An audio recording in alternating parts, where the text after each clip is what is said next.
চার ধরনের মানুষকে ভিক্ষা দেওয়া যাবে না। বিভিন্ন জায়গায় আমরা ভিক্ষুক দেখতে পাই, আমাদের বাড়ির গেটে, রাস্তাঘাটে, মার্কেটে, বিভিন্ন হাটে বাজারে, সব জায়গায় আমরা ভিক্ষুক দেখতে পাই।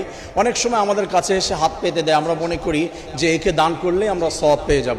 যেমন ওই যে ইব্রাহিম আলাইহিস সালাম বলেছিল যে আল্লাহ তাআলার নাম নিয়েছে, এই নাম নিয়ে ভিক্ষা চেয়েছে, আমি কিভাবে তাকে ফিরিয়ে দেই। এটা মনে করে আপনি যদি চার ধরনের কোনো একজনকে ভিক্ষা দিয়ে ফেলেন, সেক্ষেত্রে আপনার সওয়াব হবে না, বরঞ্চ আপনার গুনাহ হয়ে যেতে পারে। প্রিয় ভাই বোনেরা, মনে রাখবেন এই চার ধরনের এক নম্বর হচ্ছে সামর্থ্যবান যে ব্যক্তি ভিক্ষা করে।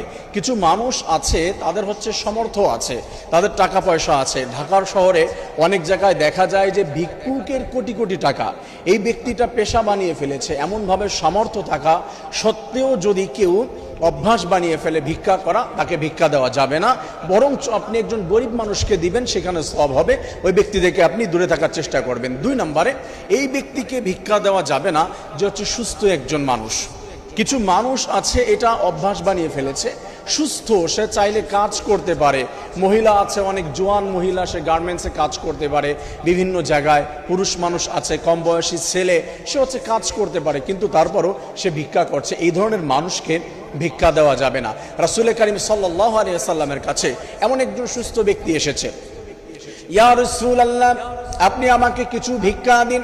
রাসূলুল্লাহ সাল্লাল্লাহু আলাইহি ওয়াসাল্লাম তার হাতের ভিতরে একটা কুড়াল ধরিয়ে দিলেন আর বললেন, যাও তুমি বনের ভিতরে গিয়ে কাঠ কাটবে, তুমি কাজ করবে। সারাদিন কাঠ কাটার পরে যেই কাঠগুলি তুমি অর্জন করবে, হাটে গিয়ে বিক্রি করবে, যেই মূল্য হবে এটা দিয়ে তুমি বাজার করবে। রাসূলের কাছে আসার পরে রাসূল বললেন, এমন করে প্রতিদিন এই কুড়ালটা নিয়ে তুমি কাজ করে তোমার জীবিকা নির্বাহ করবে, আর কখনোই কারো কাছে হাত পাতবে না। আমার প্রিয় ভাই বোনেরা, এই জন্য সমাজের ভিতরে আমরা যদি সুস্থ কোনো মানুষকে দেখি, আমরা বলতে পারি, অ্যাডভাইস দিতে পারি, ভাই আপনি একটা কাজ করে খেতে পারেন, তাকে ভিক্ষা দেওয়া যাবে না। তিন নম্বরে আল্লাহ তাআলা জানিয়ে দিয়েছেন, যারা ভিক্ষাবৃত্তি পেশা বানিয়ে ফেলেছে, সমাজের মধ্যে এমন কিছু মানুষ রয়েছে যারা অভ্যাস বানিয়ে ফেলেছে, পেশা বানিয়ে ফেলেছে।